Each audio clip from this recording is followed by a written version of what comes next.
The aroma of singed circuit boards mingled with acrid instant coffee had deeply permeated Elliot Vance's existence, an unshakable presence akin to gravity's pull or the relentless burden of maturity. He remained perched precariously over a chaotic desk in his Neo-Atlanta apartment within Sector 9, meticulously etching graphite upon a sketch pad already adorned with ghostly impressions. Another page, another rendition of her. In his mind's eye, she stood eternally, her elongated ears gracefully drawn back like delicate flower petals captured at the zenith of their blossoming. Her visage radiated a unique blend of commanding regality and barely restrained impatience. He hesitated, scrutinizing his newest attempt. Still can't quite capture the essence. With a subtle lift of her eyebrow, he mumbled from the room's far side. "Juno," his AI companion seamlessly integrated into the wall's ceiling, and, alas, his fridge, retorted in her characteristically emotionless tone. "That marks the 47th endeavor this week. Have you contemplated sketching virtually anything else? A banana, perhaps?" Elliot reclined, cracking his knuckles. "This isn't merely a sketch. I can't quite articulate it. She's palpable. I'm obligated to remind you that you expressed identical sentiments regarding the female subject in your calculus textbook during your sophomore year. You were, regrettably, mistaken then as well." He cast a sharp glance toward the refrigerator, which emitted an innocent beep. Her designation was Marisol, and the situations are disparate.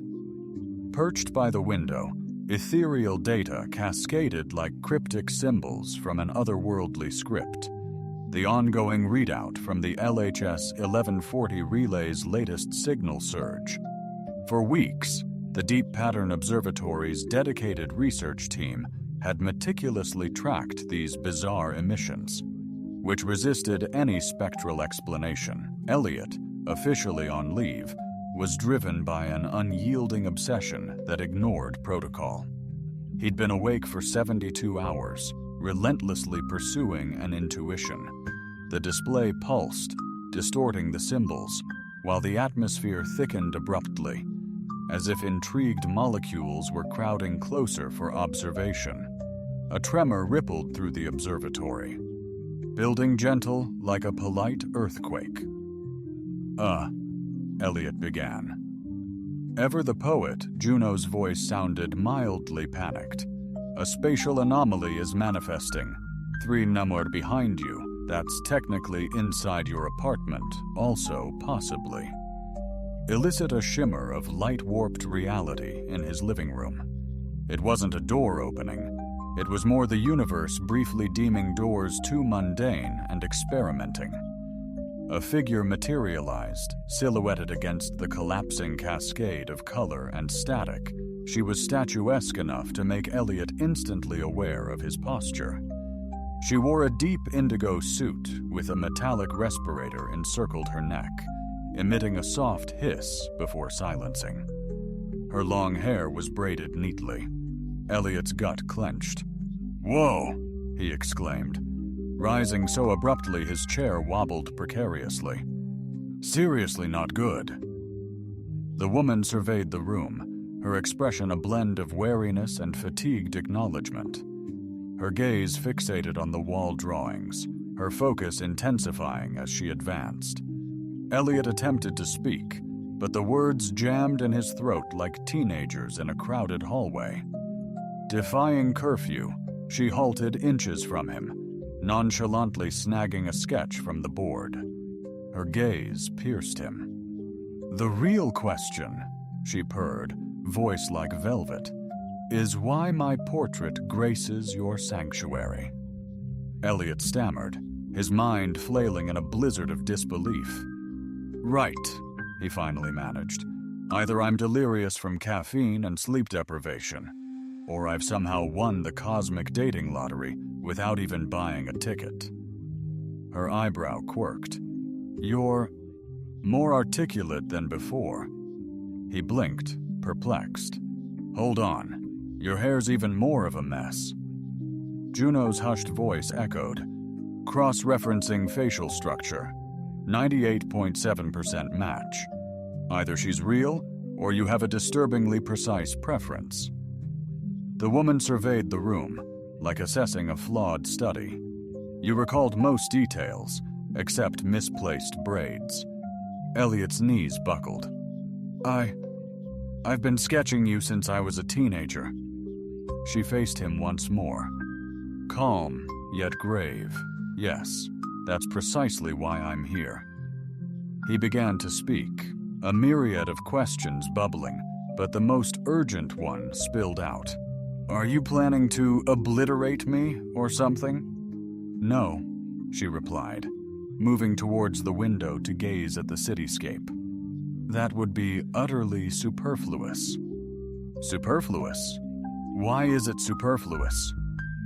She finally turned, seeming to notice the very real, very human dread escalating in his eyes.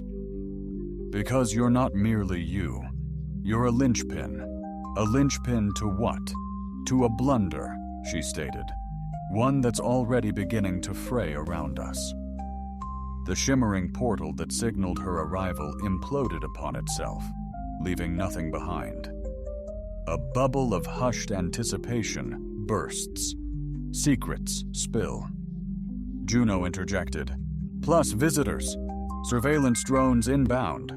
Perhaps I may have rerouted one, suggesting an unlicensed, extraordinary creature resides here." Elliot exclaimed, bewildered. "Seriously? Why?" Juno retorted, "Curiosity. And she is unique. Bureaucracy is puzzling." The agent, already activating a gadget with practiced ease, declared, 90 seconds. Move now." "My apologies," Elliot stammered, said, still wrestling his feet into his boots, battling rising panic. "I don't even know your name." Her gaze held something enigmatic. "Khalith," she offered. "Cool," Elliot muttered. "Sounds like designer bottled water." "Okay, Khalith.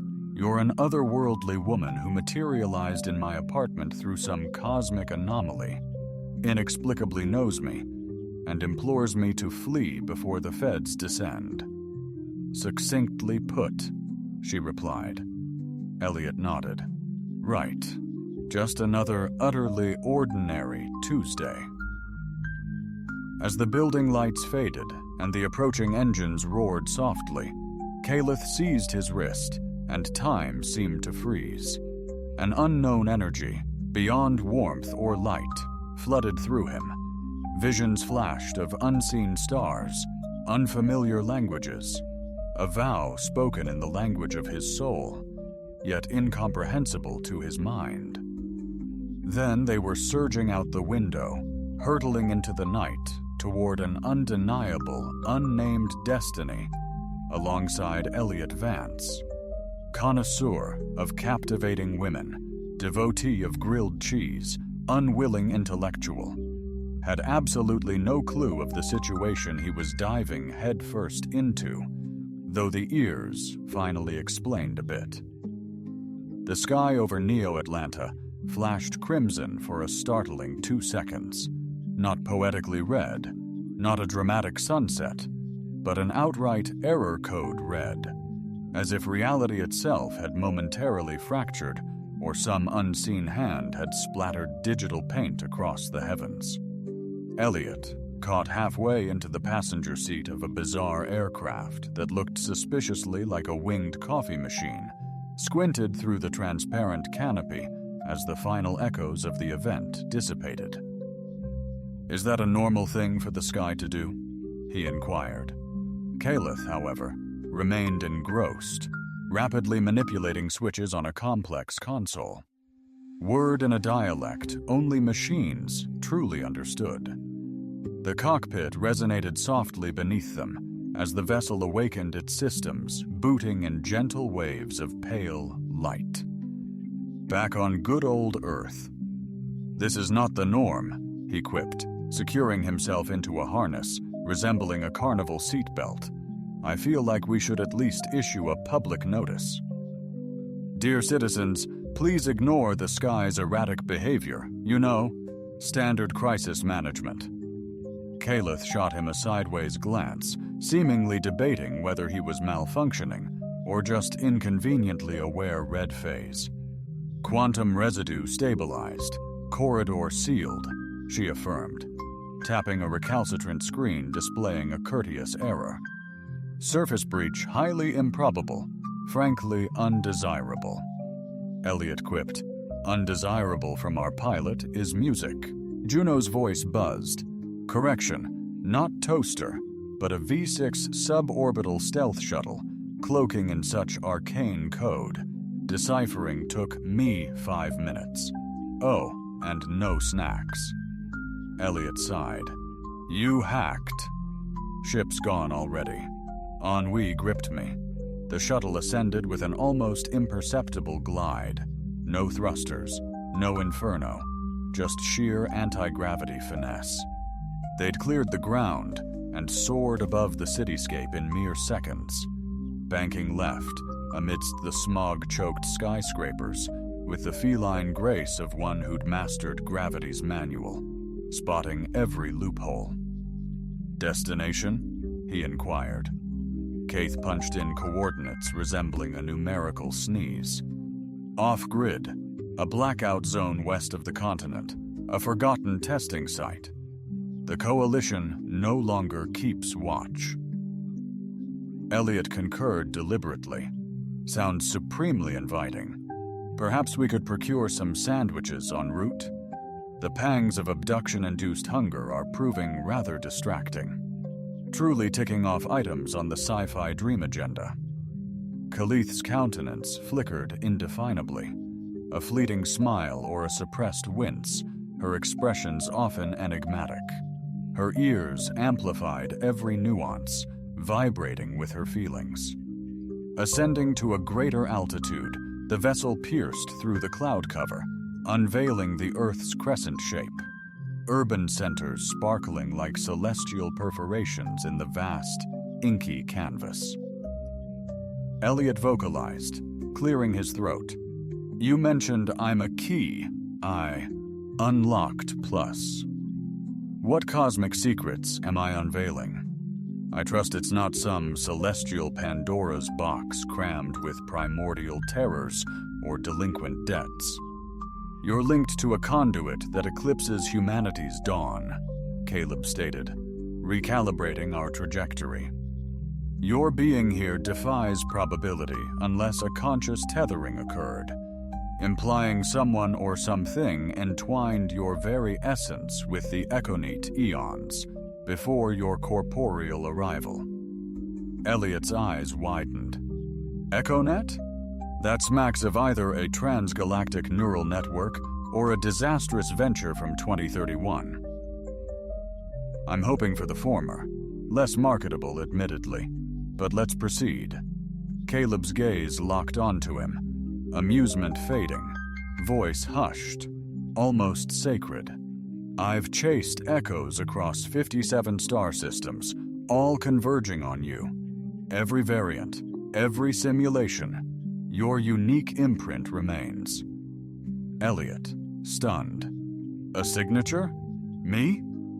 Vance Juno interjected. Affirmative, though he savors vintage cereal for dinner. Elliot retorted. Expired. Once. An unfortunate incident with the packaging. Looked pristine. Kayla exhaled slowly, activating the shuttle's primary interface. A holographic star map shimmered into existence, a mesmerizing blend of artistry and cartography. Swirling galaxies, probabilistic equations, and scarlet temporal trajectories pulsed like veins of raw energy. She indicated, "This is the former location of Tavanel." The name resonated deep within Elliot, a profound echo, as if a hidden door within his soul had been gently tapped. He blinked once more. "Tranel, does it stir anything in you?" She probed, her gaze intense. "No, nothing," he dissembled. "Does it for you?" "All right. Perhaps it conjures an image of an exquisite tea brand, one I'd indulge in to momentarily transcend my ordinary life." Caleb remained impassive, though her ears twitched ever so slightly, perhaps the extraterrestrial equivalent of amusement. It was once a planet, now just a fragmented memory field. Your dreams were more than mere fancies.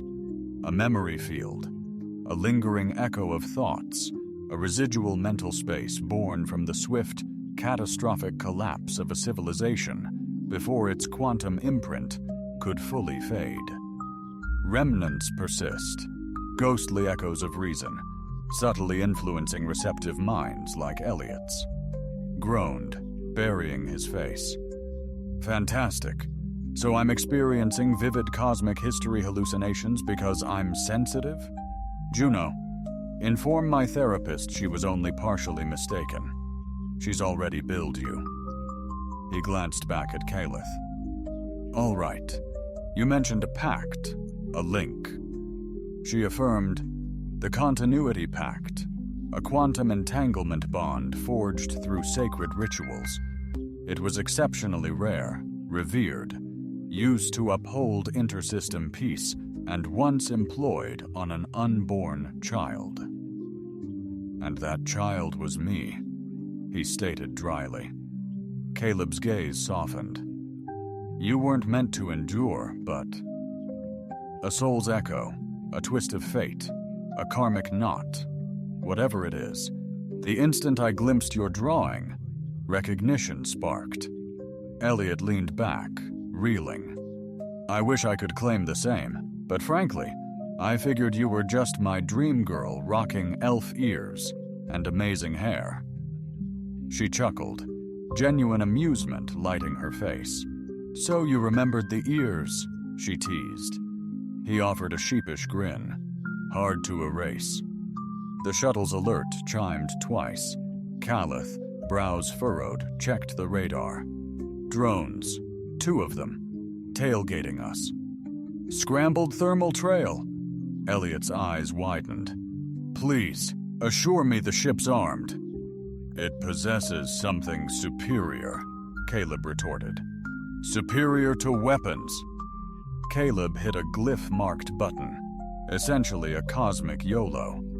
The ship dematerialized. No shimmer, no sound, just gone. Elliot gasped. "Are we deceased?" "Negative," Caleth stated. "Certain? This feels like oblivion. All is black." "That's the stealth field. It warps visual and photon detection." Elliot slumped back. "Wonderful. An invisible, snackless, coffee-making death trap, hunted by killer drones, possibly the cosmic do-over of a monumental error." Living the dream, Kaith subtly altered their trajectory. "We'll penetrate the blackout zone in approximately 15 minutes. Afterward, we'll ascertain if your memories are as deeply interred as they anticipate." Elliot's eyes remained shut. "If we emerge unscathed from this ordeal, I'm craving pancakes, and not that inferior, pre-mixed variety." Juno murmured into his ear, "You aspire too modestly." For once, Elliot was speechless as the shuttle landed. He anticipated a spectacle, roaring engines, hissing mechanisms, perhaps even dramatic music. Instead, the vessel touched down silently, like a ninja cat dedicated to stealth. The quiet was more unnerving than any noise. "Is this where we meet our maker?" he quipped, unbuckling and peering through the tinted glass. "Because my sock game is not afterlife ready. Total judgment fodder." "Still breathing," Caleb replied, exiting the pilot's seat with the nonchalant air of someone who routinely infiltrates top-secret facilities. Labs before breakfast, at least for now. Comforting Elliot murmured, exiting behind her. Outside was starkly featureless. That was perhaps the most apt description. No structures, no creatures, not even a breeze. Just a uniform expanse of desolate gray land, extending limitlessly beneath a sky so washed out it resembled a blank canvas awaiting an image. The silence felt calculated, distrustful. Juno interjected, from Elliot's wrist, "Welcome to the null zone population, precisely 2 souls and a mountain of unresolved feelings." Caleb knelt, tracing the soil with her hand. This location was eradicated thoroughly, 2 centuries prior, devoid of life or any history. Tech. It's absolutely perfect for our objective, jump-starting your memory, she declared, already unveiling a sophisticated black case retrieved from the shuttle. Within lay 6 crystalline rods alongside a tuning fork-esque gadget, experiencing an existential crisis. Elliot quipped, "That looks like something straight out of a futuristic culinary program. Are you about to barbecue my brain?" "No barbecuing," she retorted, carefully arranging the rods into the device. "Gentle neural stimulation, perhaps." "Oh, wonderful. Gentle neural stimulation. That reassuring phrase definitely puts my mind at ease. Not. Like I'm on the verge of uncovering I'm actually a dormant, weaponized asset." "You're not a weapon," she stated, briefly meeting his gaze. "You're a harbinger. No improvement." The device flared to life, projecting ethereal energy outwards, forming a radiant circle. The rods vibrated harmoniously, humming with frequencies Elliot sensed rather than heard, a subtle resonance in his core. Keith beckoned him to the circle's center. "This will unearth hidden reverberations. Just observe, don't fight it." He paused, then settled into a cross-legged pose on the earth. "If I emerge from this experience, believing I am a 3-century-old extraterrestrial royal, I'll require your intervention with my property." Manager acknowledged. The apparatus vibrated. The atmosphere intensified. Elliot's perception warped not into shadow, but into excessive luminosity. Hues beyond comprehension flooded his awareness. Forms twisted beyond reality, and abruptly, he materialized elsewhere, somewhere colossal. The heavens overhead shimmered with spiraling bands, not of steel, but of inscription symbols. The magnitude of peaks circled like spheres radiating. Mindscapes materialized into soaring, spiraling structures, defying gravity, reflected infinitely on a flawless, polished plane. Before him stood Keith, a youthful echo, unburdened by armor, her hair cascading freely, her face alight with joy, her laughter resonating through the surreal scene. Elliot glanced downwards, noticing his transformation. He was taller, more imposing, draped in shimmering robes woven with pure light. His hands were alien, marked with pulsating, arcane symbols. They communicated, not with sound, but with pure, unfiltered understanding, conveying a vow, a farewell, an exodus. War, a bond. The scene dissolved. Elliot recoiled violently, sweat glistening on his brow.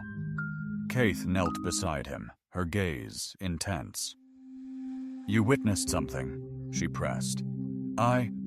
Yes. I believe it was you, but also not you. Exquisite robes, radiant symbols. And were we joyous?" Caleb's countenance shifted subtly. "Indeed, before the cataclysm." "Is that Tar Vanel?" she affirmed. "The mnemonic field resonated with you. It verifies the imprint's survival." Elliot leaned back, Fantastic.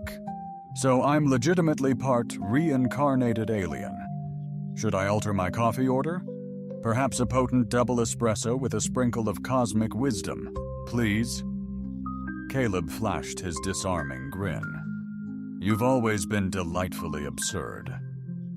Ah, so now we're recalling my captivating charm. This is progressing swimmingly. Juno interjected with a low-level alert. Apologies for disrupting your metaphysical banter, but there's activity at the null zone's periphery. Government identifiers. Potentially reconnaissance. Keith arose. We're on a tight schedule, Elliot. Got to his feet, shaking off the lingering dizziness. All right, what's the play now? Am I unlocking superpowers? Think I can levitate? Maybe summon lightning? Or start speaking cryptically? Looks like you're already on your way, Kayla quipped, retrieving the rods and disabling the device. Your memories aren't just data, they're the keys to unlocking sleeping technology. Knew my brain was good for more than just trivia and sandwich combos, Elliot retorted. They headed back to the shuttle, its camouflage subtly shimmering as Keith secured the device in the rear. Elliot paused at the entrance, gazing out at the vast, silent landscape. You mentioned the Coalition wouldn't venture forth, he urged. Protocol forbids it, yet our pursuers, should they pinpoint our location, might hazard such a breach. Why does this imprint hold such immense significance? Because it echoes a truth meticulously suppressed for centuries. Elliot hesitated, then grimly stated, now that my memories are restored, their pursuit will intensify. Juno interjected, metaphorically speaking, perhaps. Elliot boarded, heart racing. Fantastic! I barely scraped through algebra, and now I'm hunted for my brain's archaic alien internet connection. Caleb secured the hatch. A rather colorful depiction. The shuttle surged forward, not toward sanctuary, but toward unearthed answers. Answers Elliot had perpetually sought. Considered himself a typical man, gifted in recognizing patterns, skilled at drawing, and masterful in heating frozen pizza without triggering alarms. Now a walking, talking intergalactic communique. Talk about pressure. The spacecraft floated above the troposphere, cradled in a pocket of air insufficient for respiration, yet resistant to void. Earth, a slowly rotating sphere, lay beneath. Shades of green and gray, blended like a rain-soaked artwork. Caleb watched Elliot across from him, arms crossed, eyes fixed and piercing, seemingly without blinking. So, he interjected, shattering the quietude like a projectile through glass. When you implied my brain was a key, you weren't suggesting some easily misplaced USB drive, were you? Your consciousness holds a sequence, she responded, unfazed. A pattern predating their entire dominion, one they believed eradicated. You're a rupture in their narrative. He leaned back, feigning comprehension. Right, fascinating. Hypothetically, what are the odds they'll attempt to, shall we say, unrupture me with extreme prejudice? Exceedingly. Adorable love that makes me feel cherished. Keith finally stirred. You just excessively. I'm still computing, he stated. This is my computing. It's not every day the authorities pursue me for essentially being the resurrected echo of a deceased world. I require a release. You're acclimating far swifter than anticipated. Most individuals aren't spirited away by alluring alien women in advanced starships. That wasn't a forced removal. You came of your own volition, merely because you resemble a sketch I've been obsessively crafting for years. Unsure if that speaks more to destiny, or my predilection in women. Caleb remained silent. She was fixated on. The nav screen showcased gentle blue glyphs morphing into a fierce orange. Her tight-lipped expression was hardly reassuring. Elliot edged forward, pleading, "Tell me that color shift doesn't foreshadow our imminent demise." "Not quite," she conceded, "but we're undergoing a high-frequency radar scan. It's not military. Something far more archaic. Think Cold War relics, primordial alien cults, mothball-infused technology, or antiquated Coalition archive tech. Obsolete, yet operational." "All right. Elaborate on archive. Is it akin to a celestial library, or the kind of self-loathing-inducing basement you dread entering?" "These archives predate the Coalition's ascendance, data repositories, digital fortresses deemed too perilous to eradicate." "Wait, you're leading me to a sanctuary where they were utterly terrified to erase information. It's the origin point of your next memory fragment." Elliot paused, a wry expression crossing his face.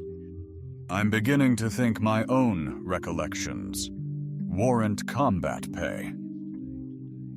Caleb skillfully guided the shuttle into a subtle descent, effortlessly evading detection. The cloaking field shimmered faintly, bending light and air as they entered a canyon obscured by naturally occurring interference. Likely the sole explanation it hadn't been devoured by concrete and steel. Civilization or discreetly obscured behind a "keep out, absolutely no aliens allowed" sign, they descended near a stark, jagged formation of obsidian rock. The shuttle powered down with a weary sigh, almost as if it anticipated the impending events and disapproved. Caleb retrieved a slender cylinder from a concealed compartment, with a swift motion transforming it into a device resembling a hybrid of a spear and a tuning fork. It emitted a subtle hum, perhaps a universal access key or an exceptionally assertive remote. Elliot trailed after her, descending cautiously. The ramp descended, the canyon walls closing in, resembling a gaping maw. The air thrummed with an imperceptible energy that made his fillings tingle. Or perhaps it was mere anxiety. The archive's entrance wasn't a door, but a defiant wall, desperately trying to remain unseen. Only when Kaith brandished the forked instrument, unleashing a silent shriek felt by molecules alone, did the surface ripple, then dissolve like wax near a flickering candle. Within, an intense chill permeated, not of temperature, but of stagnant memory. Elliot shuddered involuntarily as rows of imposing pillars receded into the encompassing darkness, each one radiating a subtle inner luminescence. Data repositories, Kayla observed, each safeguarding remnants of bygone civilizations, discarded hypotheses, intellectual shards too perilous to eradicate, yet too unstable to unleash, Elliot murmured, his voice reverberating. "This feels like a spectral data center." Calith beckoned him towards a specific pillar, stating, "This one reacted to your aura even before our arrival." He quipped, "Fantastic, it's already hunting me." As his hand met the surface, a pulse reverberated, and the world fractured not physically, but mentally. His consciousness plunged down a vortex, landing in another's perception. He found himself in a luminous corridor, ethereal figures drifting past, their thoughts conveyed through shimmering symbols. He, or rather the other him, was one of them, amidst a critical deliberation, part of a pack. Presented a means to safeguard their heritage from utter extinction, a cognitive transfer into a forthcoming entity, a unique consciousness destined to perpetuate the legacy. He had stepped forward, not for valor, but for another. The recollection fractured abruptly, like a taut wire snapping. Elliot recoiled, gasping. "I selected this," he murmured. "I yearned to be reborn, to be the conduit." Kayla's gaze softened. "Indeed, you did. You conveyed that you couldn't endure a future devoid of optimism. You had faith in reconstruction, regardless of the eons it might require." Elliot blinked rapidly. "All right. I'm not merely a portable data repository. I'm a fervent cosmic dreamer plagued by questionable decisions."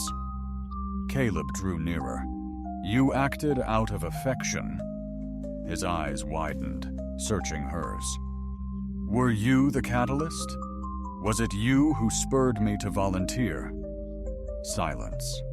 Her gaze was the only response, a potent mix of affirmation, a plea for silence, and a shared acknowledgement of past missteps. Before he could respond, Juno's voice cut through. Apologies for interrupting this sentimental moment, but a sizable, rapidly approaching, and decidedly hostile signal is inbound. I suspect it's the Coalition, and they aren't bearing gifts." Kaith whirled around, eyes sharpening. "They trailed us here, didn't they?" "Seriously?" Elliot lamented. "There's absolutely nothing quite like getting bushwhacked in some antiquated, extraterrestrial server farm while emotionally vulnerable." Caleth then offered him a sleek, dark disc. "Secure this. It's integral to your psychic identity. Capture without it, and your memories won't synthesize fully. And if they nab me with it, they won't." Such unwavering conviction. I sincerely hope I survive long enough to appreciate it. Caleb tapped her wristband, deploying an emergency beacon. The surrounding walls began a calculated transfiguration, an orchestrated rearrangement of the archives, pathways morphing into disorienting mazes, and physics twisting in unnerving ways that would. Architects will be in utter disbelief. Barely 5 minutes left. She warned, "Core breach and fail-safe activation are crucial, or await the inevitable." Fail-safe? Every forbidden archive conceals one. Is it merely a deactivation mechanism, or something far more cataclysmic? A self-destruction protocol? Elliot's expression was stark. "Note to self," he muttered. "Add cryptic sci-fi hazard switches to my ever-growing list of loathsome things." Shadows danced, shapes shifted, inhuman, alien, something utterly aberrant. Elliot, eyes fixed forward, sought solace, invoking any ancient god, conscious entity, or renegade AI that might heed his plea. Just one additional memory, a single missing fragment, then the definitive truth.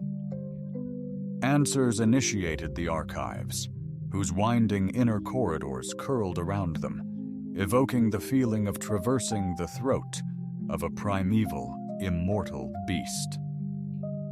Each footfall reverberated strangely, preceding or trailing them, as if sound and time were in discord. Elliot, breathless not from exertion, despite his questionable cardio, struggled as reality itself seemed to choke his very breath. "Query!" he gasped, evading a crystalline vine that materialized abruptly. "Are all your schemes this lethal, by design?" Did I interrupt an exceptionally thrilling escapade? Caleb remained silent, engrossed in calibrating the ebony disc Elliot now possessed, her fingers dancing across its surface, as though meticulously rehearsed across divergent realities. Azure sparks trailed her touch, as if the disc contained a miniature tempest within. "You're procrastinating," she asserted, dodging the core issue with levity. He retorted with jocularity, vaulting over what resembled a shimmering, illusory portal composed of starlight and, quite possibly, biting wit. A vast divergence, indeed. They penetrated the vault's heart with mere moments remaining, Juno's countdown echoing grimly in his earpiece, simultaneously invaluable and intensely agitating. The vault's entrance radiated, akin to a memory painstakingly dredged from the depths of the mind. It sanctioned Cale's biometric authentication, and Elliot's being with the ease of a venerable hound recognizing a known scent, an endearment simultaneously gracious and eerily disconcerting. Within, absolute stillness reigned. No vibration, no resonance, no background mechanical cadence. It was a sphere of profound quietude. The suffocating silence clung to your skin, the air heavy with anticipation, as if yearning for a primal scream. Elliot strode forward, the disc pulsing in his hand. Do I brandish this theatrically and utter some great truth? Or perhaps whisper a cosmic password, like Open Sesame, but with more stardust? Kaith joined him, her gaze sweeping the walls, now adorned with luminous glyphs, glowing strands intertwined like the offspring of language and technology. The imprint must resonate deeply. This vault answers only to the progenitor's consciousness, originally intended, he proclaimed, elevating the disc with both hands, as if presenting a sacred tribute to a digital deity. Fingers crossed that my former self was diligent enough to future-proof these memories. The lights intensified, and the disc fractured into radiant streams of code that surged outwards, enveloping the walls and initiating a chain reaction of sequences. One after another, panels in the chamber dilated like awakened eyes, emitting beams of raw data that converged in midair to forge a colossal projection, a star chart teeming with activity, interwoven with tendrils of conflict, where entire planets winked out of existence like extinguished flames.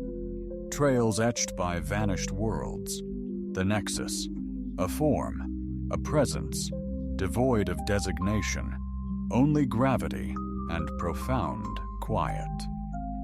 Elliot's gaze fixed. That's it, the thing from my dreams, the recurring image. Why is it secured within forbidden memories? Kayla breathed, almost inaudible. It transcends thing. It's a genesis, reality's nascent core, and you were entrusted to safeguard it. I concealed a genesis core? Where? Please, not inside me. Please don't imply I'm a cosmic walking incubator. Caleb offered a lingering, enigmatic stare, neither confirming nor denying. Great Elliot groaned, I'm an egg. That perfectly explains my sky-high cholesterol. The map morphed, magnifying the seed, its fractures branching out like intricate spiderwebs, each strand connected to a distinct era, a different version of Elliot, all doomed, all culminating in the same chilling silence. You've been here before, Kayla stated, in lives erased from memory, constantly discovering fragments, constantly dying before grasping the truth. Elliot massaged his temples. So I've been trapped in this grand, cosmic scavenger hunt, repeating it endlessly without success, impressively consistent, even in failure. It's different this time, she declared, because now I have you. A caustic AI companion, Juno, retorted in his ear, I resent that. I wield advanced sarcasm, thank you very much. Caleb approached the central panel, placing her palm upon it. This vault is programmed to self-destruct if compromised, but initiating the final sequence will do far more than just that. It will unleash the truth, a ripple of memory, a data resonance, will extend to other vaults. Elliot surmised, and they absolutely, positively, cannot allow that to occur. A deep, menacing growl resonated in response, the chamber vibrating. "They've arrived," Juno announced. 5 coalition signal beacons, and they brought disruptors as well. One guy was obnoxiously chewing gum. Caleb pivoted. "We're past subtlety." She passed him a backup disk, pulsing in sync with his heart. "You must finish the sequence. I'll fend them off." Elliot's voice faltered. "Hold on, that's not the procedure. I'm no destined savior, Kaith. I panic at the toaster. You're the conduit," she affirmed. "Always have been. You simply lost sight of it. And you?" She paused, then whispered, "I am the echo," then vanished. Vault doors sealed, ceiling looming. He was locked with a doomsday map and a luminous destiny disk. He paused. "All right, Elliot," he whispered, advancing. "One brain, a wild imagination, and an extinct civilization's memories. Negligible pressure." He slotted the disk. The vault erupted, not in fire, but pure light, blasting through stone, planet, orbit, past satellites, drones, and unraveling memories. Across the heavens, a spectacle visible to every system that could perceive, and every consciousness that could sense a truth concealed for ages, now surging across the cosmos. Outside, Kaith evaded an energy surge and retaliated, her weapon resonating with otherworldly power, electrifying the atmosphere. The Coalition scouts scattered, bewildered by the abrupt data overload. They weren't quick enough. From the firmament, a response ignited, an ancient signal that had been dormant. "Greetings." Juno's voice was hushed. "Caleb, we have a predicament. Something just stirred to life in orbit, and it's initiating contact." The resonance echoed. A cosmic tuning fork struck in the void, its tendrils reaching across space. Within a 500-kilometer sphere, Coalition soldiers faltered, their minds momentarily erased of purpose. A plasma rifle clattered against a boot. Another operative blundered into a rock, offering a bewildered apology. A grizzled veteran, face etched with decades, slumped down, a forgotten lullaby bubbling from his lips after 6 long decades. Unmoved, Caleb remained, his posture unwavering behind the jagged obsidian ridge. He crouched low, his weapon ready. Humming softly, she remained still, needing nothing. The world surged around her. The vault's activation had unleashed a force far exceeding her calculations, dwarfing even Elliot's liberated memories. Juno's voice crackled through the comms. "I believe the heavens are attempting communication via binary code and, potentially, interpretive dance." Calith tapped her earpiece. "Translate accessible data. Prioritize pre-coalition lexicons." "Excellent," Juno responded. "I'll juxtapose an ancient tongue with the vibrant slang of the galactic net. Piece of cake." Stepping boldly into view, she remained untouched. Most gaped skyward, mesmerized. The heavens shimmered, subtle auroral bands weaving into intricate designs, too elaborate for mere weather, too intentional for chance. Then, with geometric grace, the clouds yielded, revealing a vessel of neither metal nor flesh. Ethereal substance, a luminous echo suspended near the atmosphere, casting an electrifying shadow, inciting planetary shivers. Caleb bolted toward the archive vault, the failsafe engaged. Yet the true peril wasn't obliteration, but awakening. Elliot's release hadn't solely beckoned dormant vaults galaxy-wide. It had summoned a returning entity, finding him centered, limbs poised, eyes flickering like one who'd just been plunged headfirst into the abyss of metaphysics without a lifeline. "Okay," he uttered, cautiously pivoting to face her, "so I may have inadvertently triggered something. What manner of something? I might have conceivably unearthed a gateway to a transdimensional sentience latent within our solar system." Keith observed him silently. He affirmed, "I realize I'm deeply frustrated with myself." The chamber walls throbbed anew, symbols transmuted themselves. A novel construct materialized from the central console, a cube of pure logic spinning serenely exhibiting coordinates in hyperspace. Notation, Juno vocalized, "Their ears are ringing." The vessel, if you can even grace it with that term, beamed a transmission. Recalibration initiated, memory integration underway. Elliot interjected, "A positive development." Juno countered, "Uncle, I'm about 72% sure it signifies the cosmic pause has been deactivated." Caleb, nearing the cube, touched its flank. "This isn't a mere message, it's an outright summons." Elliot quipped, "Intriguing. And the protocol for acceptance? Black tie. Utter pandemonium?" A flicker of warmth softened Juno's gaze despite her lack of a smile. "It beckons us to the liminal ring." That's precisely where the Genesis needs to be planted, echoing like Saturn's majestic rings. "No," she countered, appending as though it were a panacea. "It exists in a realm beyond our mundane reality." "Ah," Elliot mused, "a ring transcending reality. Just when I believed my week had reached its zenith of metaphorical absurdity."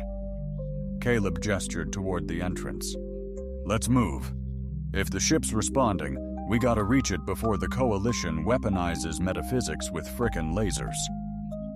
They left the archive, re-emerging into sunlight that seemed utterly baffled by its own color spectrum.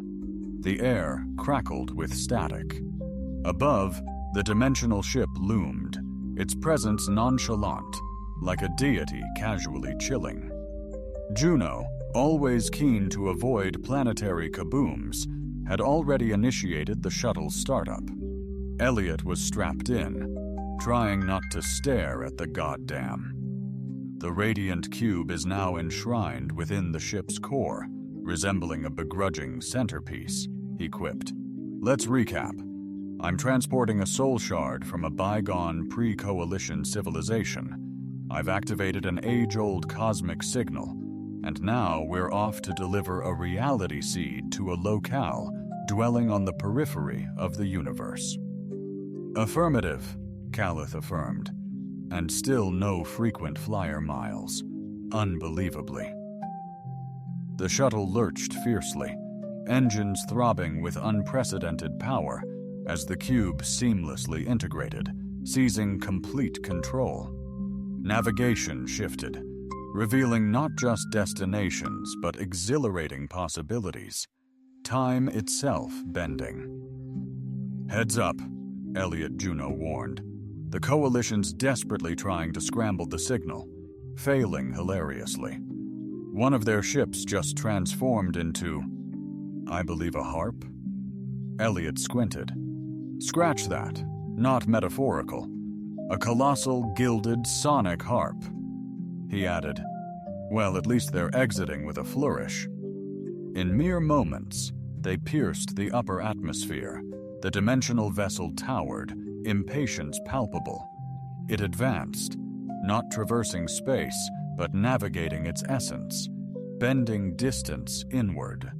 As they neared, the shuttle vibrated, not from dread, but accord. Vessels recognizing kindred purpose, a key finding its lock. A novel voice permeated the cabin, distinct from Juno or Caith, ancient, benevolent, like a library-finding voice. "You've safeguarded the fragment admirably. Now fulfill the pact. Rekindle the nexus." Elliot glanced at Caleb. "So, Is this truly unfolding? Her gaze locked with his. Affirmative. He faced the radiant cube once more. All right, one final caveat. Should I inadvertently trigger a reality reset, transforming everyone into sentient pineapples, let the record reflect this initiative originated elsewhere. Acknowledged.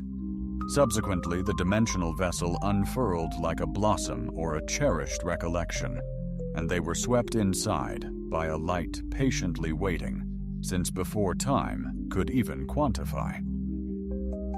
Predictably, the interior of the dimensional craft bore absolutely no resemblance to a conventional ship, much to Elliot's utter lack of astonishment. Walls, more like ephemeral hints of form, doorways manifested only by unwavering belief, floors yielding politely underfoot yet non-essential.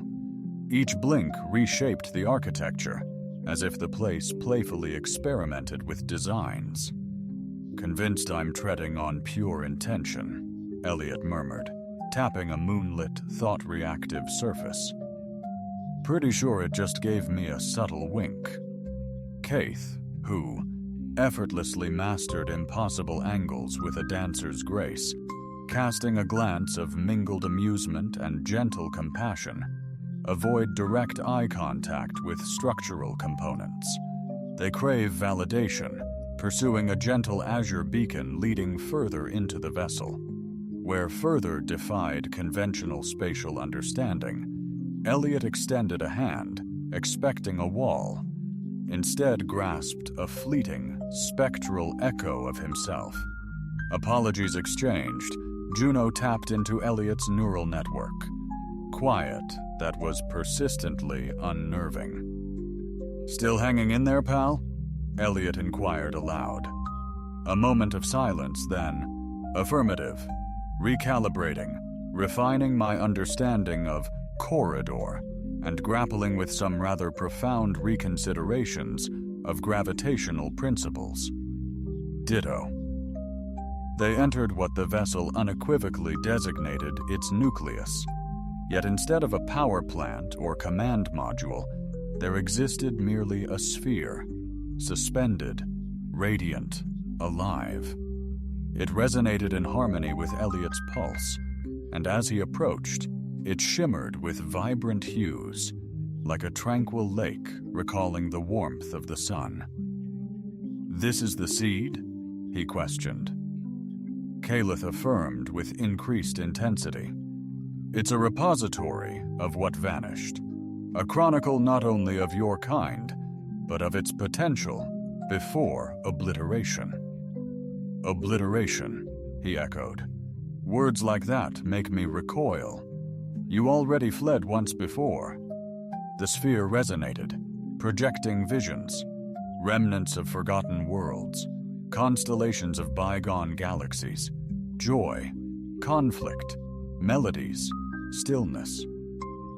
Elliot glimpsed an alternate self with Kaith beneath a lavender sun, both of. An ancient echo revealed him solitary, nestling the seed within a cavern sculpted of pure starlight. Each echo concluded identically, the sphere fading, the pattern shattering, time looping relentlessly. I've stumbled perpetually, Caleb materialized beside him. Not stumbled, merely deferred. This extended span was vital for the pattern, for you to resynchronize. Honestly, a more flamboyant variant of myself across these timelines would be delightful, perhaps sporting a laser arm, or at minimum, a superior haircut. Alas, you were invariably you, regrettably so. The sphere fractured abruptly, yet remained whole. Yet unfolding from a confined core, a luminous and melodic matrix materialized, softly swirling, akin to a music box envisioned by savant physicists. This, Caleb murmured, her tone hushed, Reverend, is the song. Elliot arched a brow. The what, precisely? The song, she repeated, the fundamental harmonic of potentiality. All sophisticated societies possessed one, most forfeited theirs. Yours lay dormant within you. Fantastic, he quipped. So I'm a lost civilization's jukebox, explains the waterworks during sentimental ads. He extended his hand, and upon the merest contact with the intricate construct, reality warped, affecting not only their surroundings, but his very essence. A torrent of memories flooded his consciousness, echoes not only of his own life, but of myriad selves, each having lived and perished in moments lost to the cosmos. A child crafting a transmitter from refuse, a soldier concealing intelligence within the genetic code of trees, a poet embedding complex equations into verse. Every single one had safeguarded the melody, and now it resonated powerfully. The dimensional vessel reacted without delay. The walls of memory unfolded outwards, birthing a pathway leading not into the past, but beyond the here and now, toward the liminal ring. Juno's voice echoed, more static than sound. Prepare to transcend. We're evolving, Elliot questioned. But urgency prevailed. Reality inverted, hues dissolved into abstraction. Acoustics morphed into form. Cognition became purpose, and purpose, decision. They didn't fly. They melded into the ship's essence. Awareness expanded. Interwoven with the vessel's intent, they pierced space's frontier, and what lies beyond the liminal ring unfurled a realm of impossible magnitude, unbound by actuality, yet grazing it like fingers trailing through liquid. The ring rotated deliberately. A landscape adorned with temples of arcane logic and spires forged from pure causality. Elliot inhaled sharply. This is where destinies converge to redefine themselves. Caleb offered a subtle smile. Precisely where the ultimate seed finds its soil. A ramp extended from the vessel to the ring. Elliot advanced, the melody now interwoven with his pulse. Each footfall unleashed waves of reminiscence, awakening ancient runes etched into the ring's facade. The Nexus recognized him. They arrived at the core altar, a nexus point shaped beyond comprehension. Triangle Kaith carefully guided their intertwined hands as they nestled the melody into its haven. The ring resonated, then fell silent. Elliot glanced around. That's all? Caleb inclined her head. Did you anticipate a grander spectacle? A flourish? Perhaps a universal acknowledgement? The stillness shattered as a gentle hum emanated from the ring's perimeter. Other vessels materialized, shimmering like iridescent fluid, each bearing a shard, a melody, a nascent idea across the cosmos. The summons had echoed. You were never isolated, Caleb affirmed. You were simply the pioneer to recall. A radiant beam erupted from as the sky shattered above, a rift through time, loss, and oblivion unfurled. Elliot, stunned, asked, What unfolds now? Caleb, with a newfound tenderness, replied, Now we orchestrate its rebirth. It commenced with a resonance, not tangible, though Elliot instinctively checked for a divine keepsake. Nay, this was a profound harmony, beyond inscription, felt viscerally, a tone so resonant it vibrated through the cosmos's core, harmonizing with every atom in existence. The ring accepted the song. Luminous streams unfurled outwards in spiraling glyphs, cascading across its surface like ignited water. The seed wasn't merely planted, it was vividly recalled with each thrum. dormant systems stirring to life, architectures of possibility, epochs older than constellations, long believed extinct. Okay, Elliot mused, peering upwards as the firmament reshaped into an opulent mosaic of symbols. Caleb paused, intently observing him as if beholding the ultimate piece of a puzzle, spanning not merely lifetimes. His transformations were striking, yet his core remained unchanged. That was the enigma. "You possessed the melody," she declared at last, "and it didn't shatter you." "It certainly tested me," he replied. "I'm pretty sure I hallucinated a debate between my past and present selves, squabbling over who gets the superior jawline. That actually happened." "Fantastic," interjected Juno's vessel cheerfully. "Just informing everyone that the multi-dimensional frequencies have stabilized, and I'm no longer deciphering everything into elaborate haikus, which is a welcome development, because I was rapidly depleting my stock of rhymes for existence." The song's energy surged, hitting a critical apex, birthing a novel field, an intricate nexus weaving minds across galaxies. Subsequent vessels, arriving later, unfurled in synchronized grace. Carriers advanced, presenting fragments echoing Elliot's own. Nods, smiles, and glances transcended language, radiating pure recognition. They were the keepers of memory.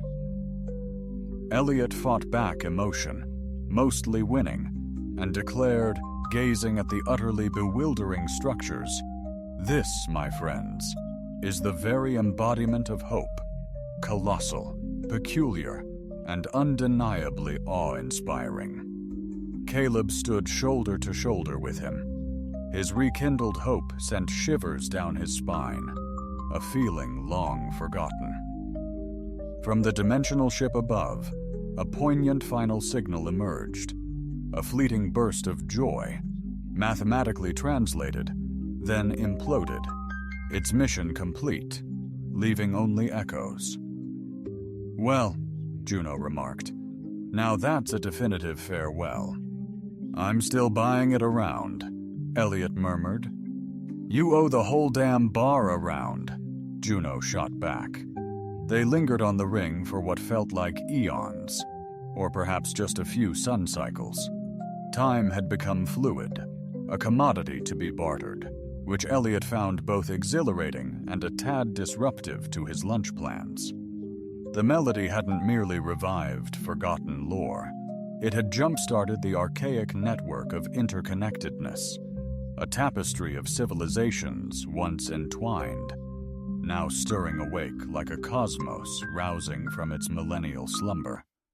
Predictably, the coalition was quick to crash the party, showing up with warships armed to the teeth. However, their targeting systems malfunctioned, locking onto nebulous philosophical ideals instead. The warship initially attacked the notion of isolation, but inadvertently became ensnared in an endless cycle of self-improvement transmissions. Elliot and Keith intervened, broadcasting a message. "This isn't a weapon. It's a precious opportunity for renewal, retreat, and attempt to avoid existential annihilation." Astonishingly, they complied. One vessel metamorphosed into a haven for weary AIs, while another evolved into a traveling compendium of jokes from long-gone species. Apparently, Serenity possesses a quirky sense of humor. Elliot journeyed back to Earth, or a remarkably similar iteration. Time remained fluid, and the world had undergone a subtle transformation. People began experiencing vivid celestial dreams.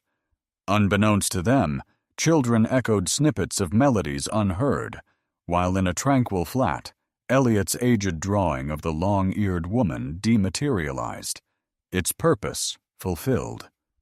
He retained the aged kettle, its tea imbued with a taste of possibility, a flavor he relished. Keith hadn't entirely departed. She was interwoven with the interlink, her essence resonating across the cosmos like a sustained harmonic.